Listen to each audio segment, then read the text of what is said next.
Bon deuxième dimanche de l'Avent à chacune et à chacun d'entre vous. Fidèles à nos habitudes, nous commencerons cette émission en accueillant la parole de Dieu qui est tirée de l'Évangile selon saint Luc.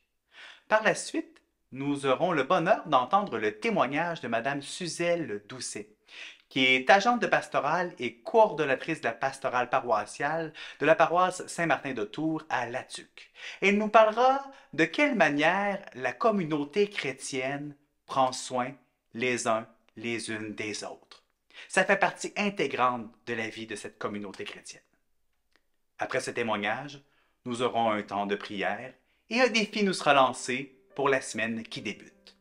Je nous souhaite une bonne semaine et une belle émission.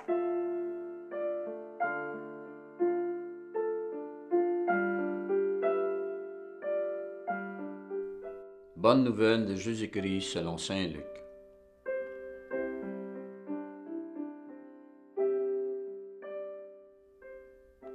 L'an 15 du règne de l'empereur Tibère, Ponce Pilate étant gouverneur de la Judée, Hérode étant alors au pouvoir en Galilée, son frère Philippe dans le pays d'Ithurée de Traconitide, Lysanias en Abilène, les grands prêtres étant Anne et Caïphe. La parole de Dieu fut adressée dans le désert à Jean, le fils de Zacharie. Il parcourut toute la région du Jourdain, en proclamant un baptême de conversion pour le pardon des péchés, comme il est écrit dans le livre des oracles d'Isaïe, le prophète.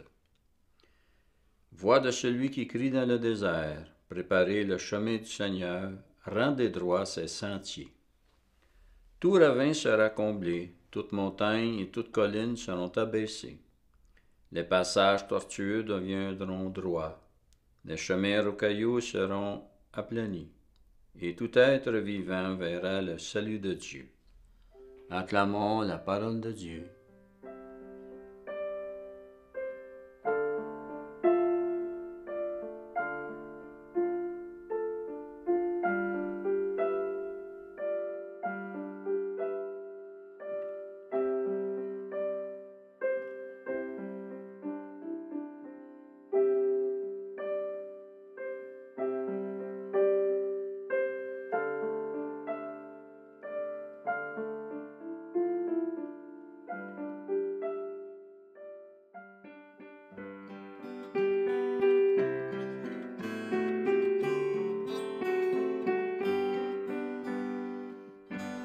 Bonjour, mon nom est Suzelle Doucette. En ce deuxième dimanche du temps de l'Avent, j'aimerais vous partager une expérience dans ma communauté chrétienne. Le thème qui me parle beaucoup, une espérance à accueillir. Prendre soin, avoir le souci de l'autre, était le thème du lancement. Tout ce que je reçois, tout ce que j'apprends, ça se reflète dans ma communauté.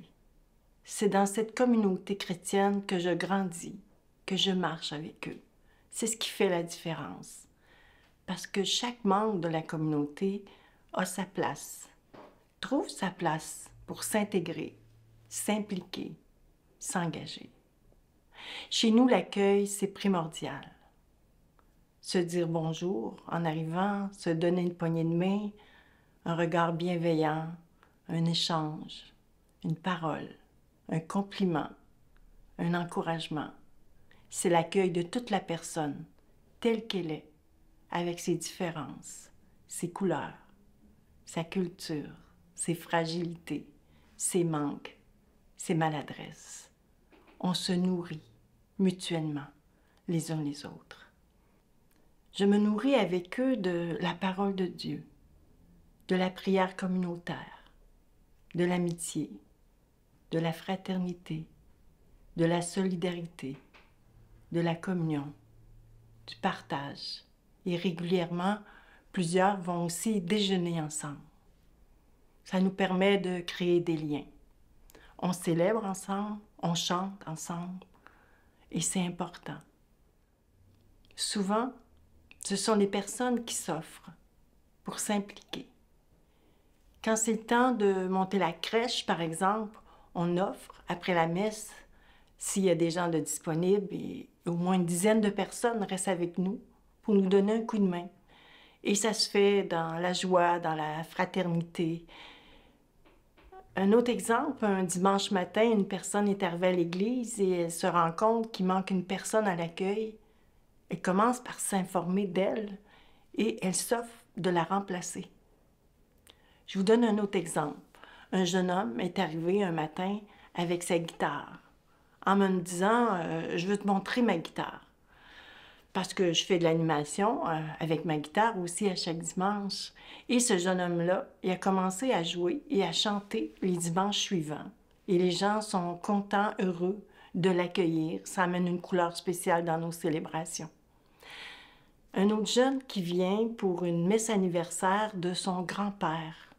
Et après la messe, il vient me voir puis il me dit « Tu sais, Suzelle, j'aimerais ça être baptisée. » J'ai été très surprise de sa demande.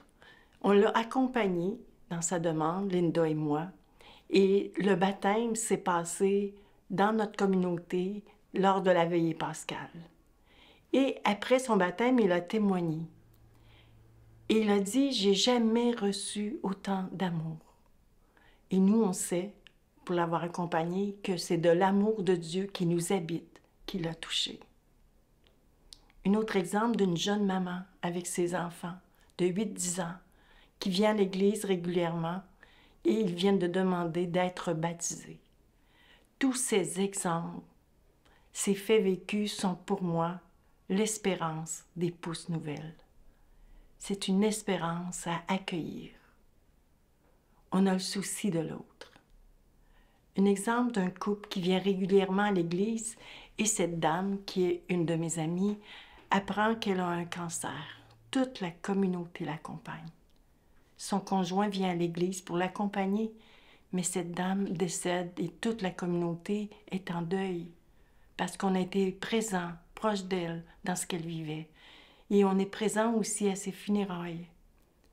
Ce qui est surprenant, c'est que son conjoint continue de venir à l'église à chaque dimanche. Il y a des personnes qui l'accompagnent pour aller déjeuner, pour le soutenir, pour l'écouter. Et cet homme-là apprécie et continue de venir à l'église dans notre communauté. Il s'implique, il est devenu même notre marguillier. Qui aurait cru? On va encore déjeuner aujourd'hui, mais maintenant, c'est lui qui encourage, qui soutient et qui invite les autres. La prière est dans l'action. La foi sans les œuvres est morte. Une visite, apporter la communion à ceux et celles qui ne peuvent pas se déplacer, apporter un pot de soupe, un pot de sauce, un dessert, un pain maison, c'est réconfortant. Pour l'avoir vécu moi-même lors de la maladie, du décès de mon conjoint, avec une grande délicatesse, on déposait à ma porte des bonnes choses. Ça fait tellement de bien de vivre ces moments difficiles, entourés et soutenus dans l'amour et la foi d'une communauté. Chaque personne est importante dans la communauté. Je crois que c'est dans notre simplicité, nos imperfections, nos manques, nos fragilités qui font qu'on se sent plus proches les uns des autres. On est une grande famille d'accueil. Il y a toujours de la place pour en accueillir d'autres. C'est avec le temps qu'on tisse des liens solides dans la foi.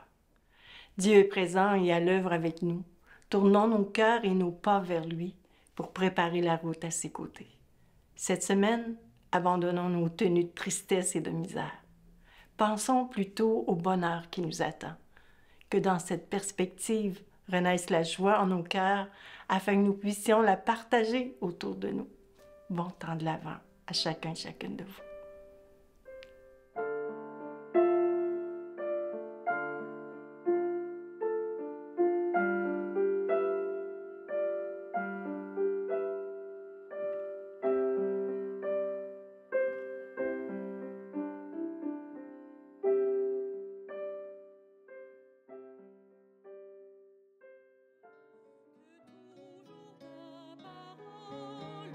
Éclaire notre vie.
Seigneur de la communion, aujourd'hui tu nous invites à préparer le chemin du Seigneur dans nos communautés, nos familles et nos lieux de vie. Apprends-nous à reconnaître ta présence dans chaque personne, à voir en chacun et chacune de nous une pierre vivante de ton Église. Rends-nous attentifs aux besoins des autres et donne-nous la force d'aplanir les chemins tortueux de nos relations. Qu'aucun ravin de jugement ou de méfiance ne nous sépare et qu'aucune colline d'orgueil ou d'indifférence ne nous divise.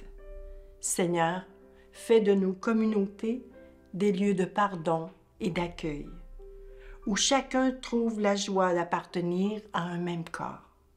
Unis par ton amour, par nos paroles et nos gestes, rends visible ton salut, pour que tout être vivant voie la lumière de ta venue.